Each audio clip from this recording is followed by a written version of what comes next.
मामू निरंजन मल्लिक एतलार अभियोग करते भणजा अक्षय मल्लिक को आसामी सुशांत मल्लिक गत 14/3/22 रात्रि 11 घटिका समय ट्रक चढ़ी हत्या कर हत्या कर पछरे उद्देश्य थिला जे संपत्ति दी भाई भितर गंडगोल थिला। मुताफा को बापा पोष्य पुत्र कर नहीं आसामी बापा तेणु आसामी सदाबे आशंका करुला ये संपत्ति भाग नहीं जीव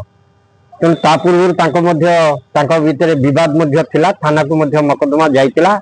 किंतु शेष गत 14/3/22 अति निःशंस भाव जितेबले मुताफा अक्षय मल्लिक द्वार सम्मुखें ठिया होते आसामी सुशांत मल्लिक ट्रक चढ़े आसी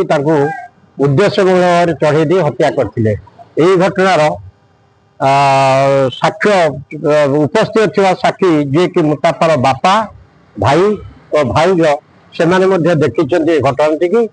एवं से हत्या कला ट्रक को पछेकी फेर नेला बेले एमाने सब से ट्रक को टेका पतर मारी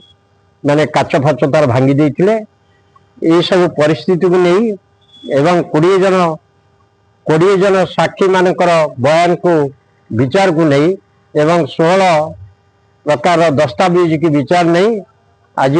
जाजपुर जिला दौरा जज श्रीयुक्त अमृत रंजन नंद महोदय आसामी को आजीवन कारादंड रे दंडित करने सहित 20,000 टंका जोरिमाना देइचंती एवं